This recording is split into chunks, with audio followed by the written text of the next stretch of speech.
ఇప్పుడు మనం పంట తర్వాత పంట అంటే వానాకాలం పంట తర్వాత యాసంగి పంట వేసేటప్పుడు రైతు కొద్దిగా సమయం ఉండదు.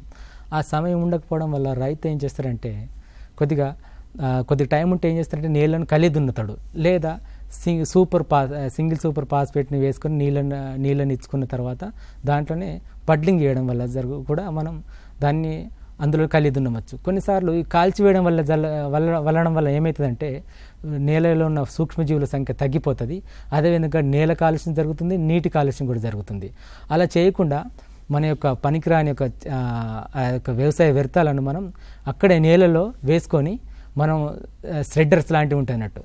స్లెడ్డర్స్ కానీ మల్చర్స్ కానీ ఏమేం చేస్తారు, చిన్న చిన్న ముక్కలుగా మార్చి ఆ నీళ్ళను కలిపేస్తున్నట్టు. ఇలా కలిపేసిన తర్వాత మనం కొద్దిగా నీటి పదును అంటే నీళ్ళని ఇచ్చుకొని తర్వాత మనం అతను మురుగనిచ్చినట్లయితే కూడా ఆ యొక్క పంటలో ఉన్న పోషకాలు అంటే పంటల వ్యవసాయ వ్యర్థాలు ఉన్న పోషకాలన్నీ కూడా నేలకు అందిస్తాయి. ఈ విధంగా చేయడం వల్ల పోషకాల కొద్దిగా మనం ఈ పోషకాలు అంతే కాబట్టి మనం అదనంగా ఎరువులను వాడడం అవసరం లేదు.